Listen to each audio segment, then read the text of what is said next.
नमस्कार।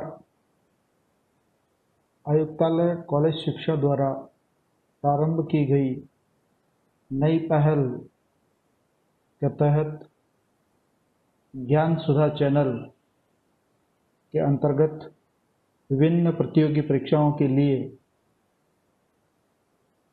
Quality based material उपलब्ध करवाने की जो आयुक्त महोदय ने पहल की है, उसके अंतर्गत मैं doctor M.R. Singhariya, associate professor, department of economics, SD government college Beawar, राष्ट्रीय आय की अवधारणा एवं माप पर अपना वीडियो प्रस्तुत करना चाह रहा हूं। राष्ट्रीय आय की अवधारणा पर विभिन्न प्रतियोगी परीक्षाओं के अंदर प्रश्न पूछे जाते हैं। उसमें सर्वप्रथम राष्ट्रीय आय का कंसेप्ट क्या है, राष्ट्रीय आय की परिभाषा क्या है, राष्ट्रीय आय का विभिन्न अंगों के साथ क्या संबंध है और राष्ट्रीय आय में कौन कौन से घटक शामिल किए जाते हैं, ये सारी चीज़ें इसके अंदर शामिल होती है। और इस पर कई प्रकार के सवाल इसके मापन को लेकर के और इसकी अवधारणा को लेकर के विभिन्न प्रतियोगी परीक्षाओं में पूछे जाते हैं। तो हम सबसे पहले राष्ट्रीय आय की अवधारणा के बारे में देखेंगे। किसी भी अर्थव्यवस्था की प्रगति का माप उसमें उत्पादित वस्तुओं एवं सेवाओं के मूल्य से लगाया जाता है और राष्ट्रीय आय ही वह घटक है जिसके द्वारा हम दो देशों के बीच में तुलना कर सकते हैं कि कौन सा राष्ट्र ज़्यादा विकसित है और कौन सा राष्ट्र कम विकसित। सैद्धांतिक दृष्टि से राष्ट्रीय आय के अंदर तीन प्रकार के माप प्रचलित है। एक सकल राष्ट्रीय उत्पादन, दूसरा सकल राष्ट्रीय आय और तीसरा सकल राष्ट्रीय खर्च, ग्रॉस नेशनल एक्सपेंडिचर। ये तीनों अवधारणाएं एक तरीके से एक वृत्ताकार प्रवाह का रूप में होती है और तीनों एक दूसरे में समानिका के रूप में होती है। सबसे पहले सकल राष्ट्रीय उत्पत्ति क्या है? एक वर्ष की समय अवधि में उत्पादित समस्त वस्तुओं एवं सेवाओं के बाजार मूल्य के योग के बराबर होता है। एक निश्चित समयावधि होती है, उसमें जो एक अर्थव्यवस्था के अंतर्गत सभी वस्तुएं और सेवाएं जिनका उत्पादन होता है उसे इसके अंदर शामिल किया जाता है। प्रतिवर्ष देश में कई प्रकार की सेवाएं जैसे कि गेहूं, कपड़ा, कार इत्यादि वस्तुओं का उत्पादन होता है तथा कई प्रकार की सेवाएं जैसे कि धोबी है, कर्मचारी है, होटल व्यवसायी, डॉक्टर, चिकित्सक, टीचर, प्रोफेसर इत्यादि सभी प्रकार की सेवाएं इसके अंदर शामिल की जाती है। इन सभी वस्तुओं और सेवाओं का बाजार भाव से जो योग किया जाता है, इसमें केवल अंतिम वस्तुओं को ही शामिल किया जाता है ताकि दोहरी वस्तु की गणना या किसी भी वस्तु या सेवा की दोहरी गणना। अंतिम वस्तु से अभिप्राय जो कि उपभोक्ता के हाथों में पहुंचती है उपभोग के लिए, वह अंतिम वस्तु होती है। सकल राष्ट्रीय आय, सकल राष्ट्रीय आय सकल राष्ट्रीय उत्पादन से प्राप्त समस्त आमदनी को उत्पादन के विभिन्न साधनों, उत्पादन के 5 साधन हैं, श्रम, पूंजी, साहस और संगठन। इन पांचों साधनों को जो पारितोषिक के रूप में दिया जाता है, जैसे कि श्रम को मजदूरी, पूंजी के बदले में ब्याज दिया जाता है, भूमि को लगान दिया जाता है, साहसी को लाभ मिलता है और संगठन को वेतन दिया जाता है। तो इन उत्पादन के पांचों साधनों को जो वितरण किया जाता है उसका योग सकल राष्ट्रीय आय कहलाता है।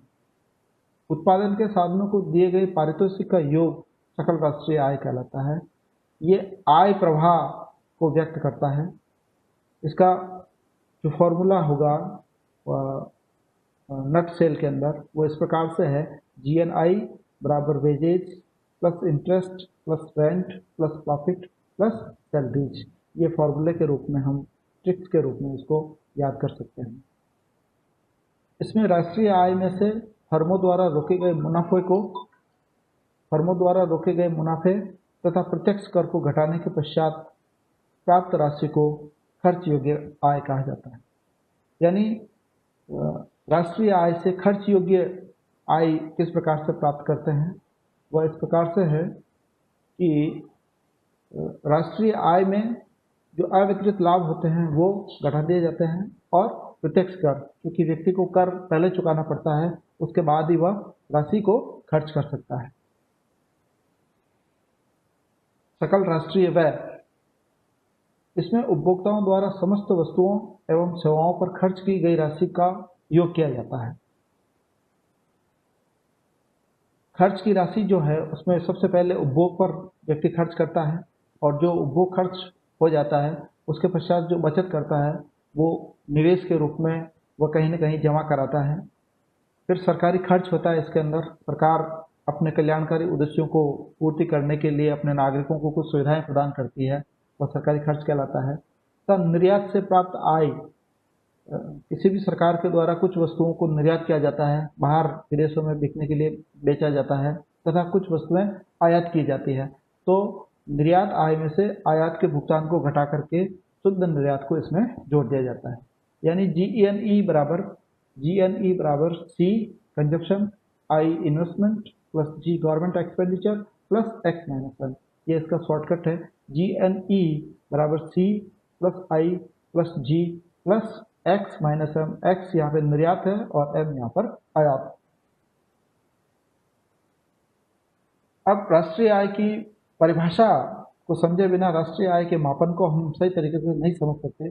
इसके लिए हमको राष्ट्रीय आय के 3 अलग अलग दृष्टिकोण हैं, उन तीनों अलग अलग दृष्टिकोणों से राष्ट्रीय आय की परिभाषा को समझना पड़ेगा। सबसे पहली परिभाषा मार्शल ने दी है। उनके अनुसार किसी देश की पूंजी और श्रम का उसके प्राकृतिक संसाधनों पर प्रयोग करने से प्रतिवर्ष वस्तुओं का जो शुद्ध उत्पादन होता है, जिसमें भौतिक एवं अभौतिक पदार्थ तथा सभी प्रकार की सेवाएं सम्मिलित होती है, इसमें विदेशी निवेश से प्राप्त होने वाली शुद्ध आय को भी शामिल किया जाता है। यानी उस देश की पूंजी एवं श्रम का उस देश के प्राकृतिक संसाधनों पर उपयोग करने से प्रतिवर्ष जो शुद्ध उत्पादन होता है वह राष्ट्रीय आय कहलाता है मार्शल के अनुसार। और इसके अंदर भौतिक अभौतिक वस्तुएं एवं सेवाएं सभी शामिल की जाती हैं तथा इसमें विदेशों से प्राप्त होने वाली शुद्ध आय को भी शामिल किया जाता है। यानी यहाँ के नागरिक जो विदेश में रहकर के उत्पादन करते हैं वो, और विदेशी नागरिक जो कि यहाँ रहकर के उत्पादन करते हैं वो, उसमें से देश के नागरिकों के द्वारा जो उत्पादन किया जाता है उसमें विदेशी नागरिकों के द्वारा जो उत्पादन किया जाता है उसको घटा दिया जाता है। तो हमारे देश के नागरिकों के द्वारा जो उत्पादन होता है वो राष्ट्रीय आय कहलाता है। इस परिभाषा के अंतर्गत राष्ट्रीय आय की गणना करते समय कुल उत्पत्ति में से कच्चे माल पर किए गए व्यय तथा मशीनों की घिसावट को घटा दिया जाता है। कच्चे माल पर जो व्यय किया जाता है वह तथा मशीनों की घिसावट जो होती है उसको घटा दिया जाता है। यह परिभाषा विस्तृत एवं उत्पादन केंद्रित परिभाषा है। यह परिभाषा विस्तृत है क्यों? क्योंकि ये उत्पादन दृष्टिकोण को ध्यान में रखते हुए परिभाषा निर्मित हुई है और सभी प्रकार का उत्पादन, सभी प्रकार की वस्तुएं और सेवाएं इसके अंदर सम्मिलित हो जाती है, इसलिए इसको विस्तृत परिभाषा कहते हैं। क्योंकि उत्पादन केंद्रित परिभाषा है, इसलिए ये इसमें सभी वस्तुओं के उत्पादन के मूल्य को इसमें जोड़ा जाता है। मौद्रिक परिभाषा, ये परिभाषा प्रोफेसर पिगू ने दी थी और प्रोफेसर पिगू के अनुसार राष्ट्रीय आय सकल राष्ट्रीय उत्पादन का वह हिस्सा है जिसे प्रत्यक्ष एवं अप्रत्यक्ष रूप से मुद्रा के अंदर मापा जा सकता है। यानी जिसे डायरेक्ट और इनडायरेक्ट वे में मुद्रा के रूप में मापा जा सकता है। केवल वे ही लेन देन इसके अंदर शामिल होते हैं जिनका कि मुद्रा के अंदर आदान प्रदान होता है। पिगू की इस परिभाषा में उन सेवाओं को ही शामिल किया जाता है जिन्हें वास्तव में मुद्रा के अंदर क्रय किया जा सके या विक्रय किया जा सके। राष्ट्रीय लाभांश को मापने की कठिनाइयों से मुक्त है यह परिभाषा, किंतु काफी संकुचित परिभाषा है। क्यों? क्योंकि भारत जैसे विकासशील अर्थव्यवस्था के अंतर्गत कई लेन देन ऐसे होते हैं जिनका कि क्रय विक्रय या मौद्रिक लेन देन से मुक्त होते हैं, जैसे कि गृहिणी की सेवाएं और नौकरानी की सेवाएं। गृहिणी वही सेवाएं देती है, भोजन बनाना और साफ सफाई का कार्य करना, लेकिन वही सेवाएं अगर नौकरानी के द्वारा दी जाती है, तो चूंकि नौकरानी के द्वारा जो सेवाएं दी जाती है उसका भुगतान किया जाता है, तो वो राष्ट्रीय आय का हिस्सा होगा। लेकिन गृहिणी के द्वारा जो सेवाएं दी जाती है उसका किसी प्रकार का कोई लेन देन नहीं होता है, इसलिए वह राष्ट्रीय आय का हिस्सा नहीं है। कल्याणवादी परिभाषा। अमेरिकन अर्थशास्त्री प्रोफेसर इरविंग फिशर ने उपभोग केंद्रित एवं कल्याणवादी परिभाषा दी। उनके अनुसार राष्ट्रीय लाभांश अथवा राष्ट्रीय आय में केवल वही सेवाएं सम्मिलित हो सकती है जो अंतिम रूप से उपभोक्ताओं को भौतिक एवं मानवीय वातावरण के अंदर प्राप्त होती है। फिशर का मुख्य ध्यान यह था कि उत्पादन करने से व्यक्ति का कल्याण नहीं होता है। उत्पादन करके अगर कारखानों के अंदर पड़ा है तो उससे व्यक्ति का कल्याण संभव नहीं होता है। उत्पादन वह जो कि लोगों के उपभोग के अंदर काम में आता हो, यानी लोगों की आवश्यकताओं की पूर्ति के अंदर उसका उपयोग किया जाता हो, तो वह उत्पादन जो है कल्याणवादी होगा और उससे लोगों को फायदा पहुंचेगा। इस परिभाषा के अनुसार राष्ट्रीय आय की माप करना काफी कठिन कार्य है, क्योंकि उत्पादन के कितने हिस्से का उपभोग किया है उसका निर्धारण करना काफी कठिन होता है। जैसे कि कई टिकाऊ वस्तुएं होती है जिनकी लंबी अवधि के लिए हो सकता है या आकस्मिक रूप से नष्ट भी हो सकता है। एक जैसे ट्रैक्टर का निर्माण हुआ है तो ट्रैक्टर 10 साल भी चल सकता है, और ट्रैक्टर 1 साल चला और उसके बाद एक्सीडेंट हो गया तो वो नष्ट भी हो सकता है।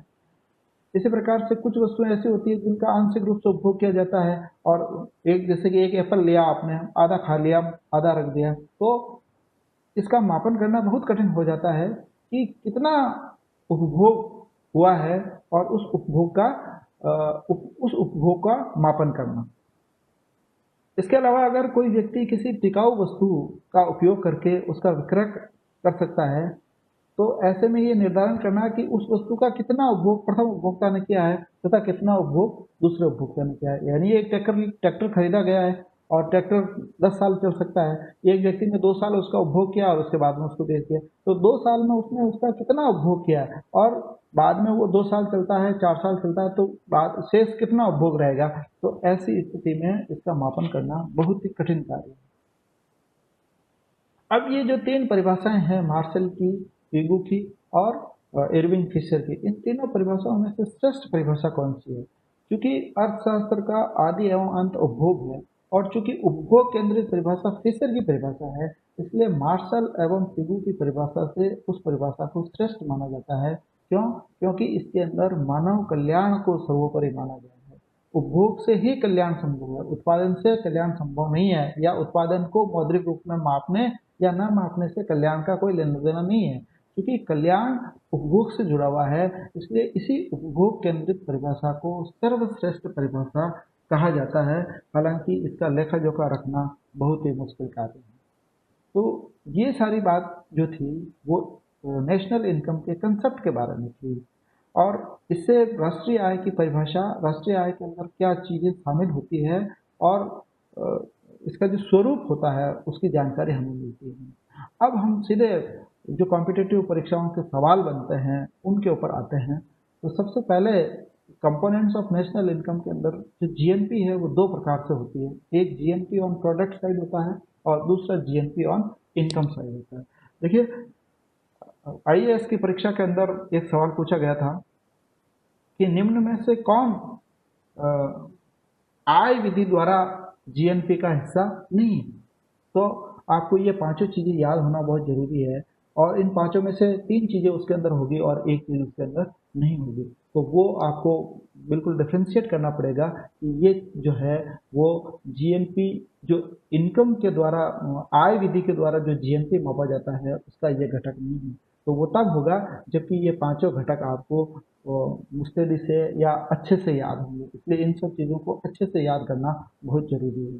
जैसे कि जीएनपी ऑन प्रोडक्ट साइड में अभी हमने देखा था सी प्लस आई प्लस जी और एक्स माइनस एम देखा था।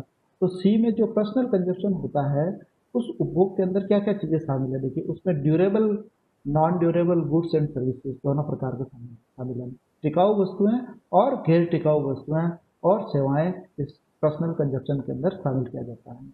दूसरा घटक आता है उसका ग्रॉस प्राइवेट डोमेस्टिक इन्वेस्टमेंट, जो कि इन्वेस्टमेंट का कंसेप्ट था। उस इन्वेस्टमेंट में क्या क्या घटक शामिल है?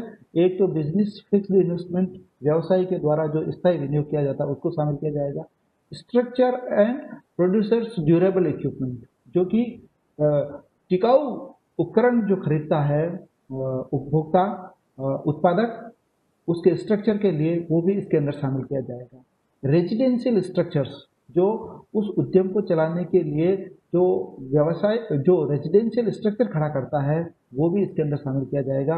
और उसके अंदर चेंजेज इन बिजनेस इन्वेंट्रीज, यानी पहले से उसका बिजनेस 50 लाख का था और वो बढ़ा करके अगर 51 लाख का होता है तो वो 1 लाख रुपया अलग से इन्वेस्टमेंट के अंदर काउंट कर लिया जाएगा।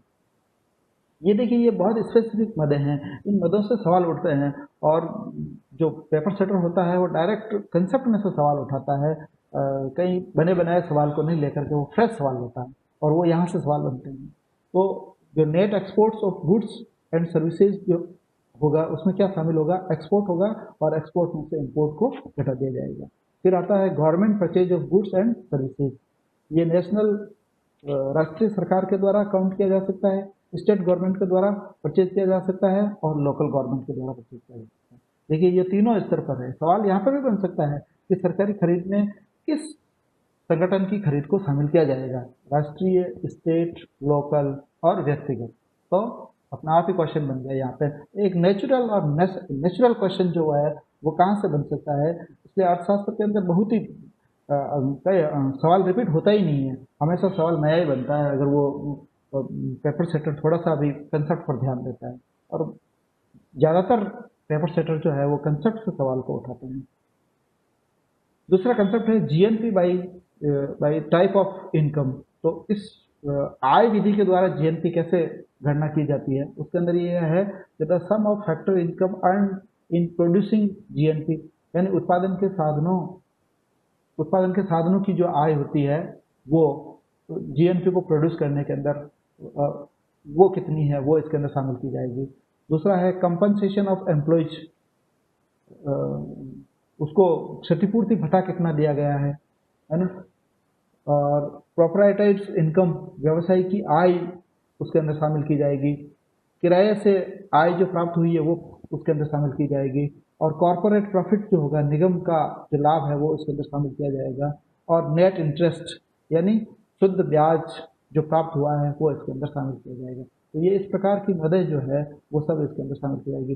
देखिए ये अर्न प्रोड्यूसिंग जीएनपी में वो सारी चीज़ें आ जाएगी, आपके रेंट आ जाएगा इसके अंदर, ब्याज आ जाएगा आपके इसके अंदर, जो कि श्रमिक को पारितोषिक के रूप में प्राप्त होता है, तो वो सारी चीज़ें इसके अंदर शामिल की जाएगी। उसके बाद में क्षतिपूर्ति भत्ता भी इसके अंदर शामिल है, प्रोप्राइटर्स इनकम इसके अंदर शामिल है, रेंटल इनकम किराए की जो आय होगी वो भी इसके अंदर शामिल होगी, और कॉरपोरेट प्रॉफिट्स इसके अंदर शामिल होगा, और नेट इंटरेस्ट इसके अंदर शामिल होगा। जो सवाल की मैं चर्चा कर रहा था उस सवाल के अंदर इनमें से 2-3 चीज़ें लिखी थी और उसके बाद में मिश्रित आय लिखा गया था, क्योंकि मिश्रित आय जैसा कोई कंसेप्ट इसके अंदर नहीं है। Difference between GNP and NNP, यहाँ से भी सवाल बनता है कि सकल राष्ट्रीय उत्पादन और शुद्ध राष्ट्रीय उत्पादन में क्या फर्क है। सकल राष्ट्रीय उत्पादन और शुद्ध राष्ट्रीय उत्पादन में जो मुख्य फर्क होता है वो होता है पूंजी उपभोग भत्ते का, कैपिटल कंजप्शन अलाउंस का। अब कैपिटल कंजप्शन अलाउंस क्या है? कैपिटल कंजप्शन अलाउंस है depreciation of plant, equipment and residential structure, यानी कोई कारखाना है वो उसके अंदर या उपकरण के अंदर या उसका जो आवासीय स्ट्रक्चर है उसके अंदर जो मूल्यह्रास होता है, अगर बिल्डिंग बनी है तो 1 साल बाद 2 साल बाद उसके अंदर कोई ना कोई डेप्रिसिएशन होगा, मूल्यह्रास होगा। कोई उपकरण खरीदा है तो उस उपकरण का उपभोग करने से उसके कुछ कल पुर्जे खराब होंगे या उसकी जो गिरावट होती है वो उसमें से घटा दी जाएगी। तो कैपिटल कंजप्शन अलाउंस का अभिप्राय क्या है? प्लांट, इक्विपमेंट और रेजिडेंशियल स्ट्रक्चर के अंदर आने वाला मूल्यह्रास।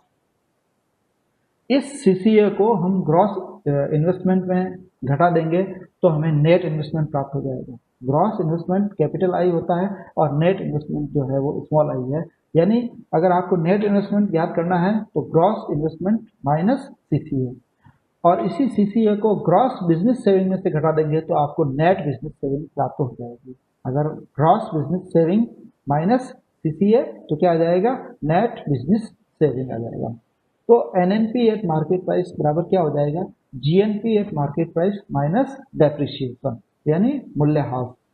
शुद्ध राष्ट्रीय उत्पादन बाजार कीमतों पर ज्ञात करने के लिए बाजार कीमतों पर सकल राष्ट्रीय उत्पादन में से मूल्यह्रास को घटा दिया जाएगा। मूल्यह्रास को घटा दिया जाएगा। अगला कंसेप्ट है, बहुत ही इंपॉर्टेंट कंसेप्ट है, जीएनपी एट मार्केट प्राइस और जीएनपी एट फैक्ट्री कॉस्ट में क्या फर्क है। जीएनपी एट मार्केट प्राइस का मतलब है कि जो बाजार कीमतों पर सकल राष्ट्रीय उत्पादन क्या है, और जीएनपी एट फैक्ट्री कॉस्ट का मतलब साधन लागत पर सकल राष्ट्रीय उत्पादन क्या है। कई बार सवाल पूछा जाता है कि साधन लागत पर सकल राष्ट्रीय उत्पादन में कौन कौन सी चीजें शामिल होती है, कौन कौन सी चीजें शामिल नहीं होती है।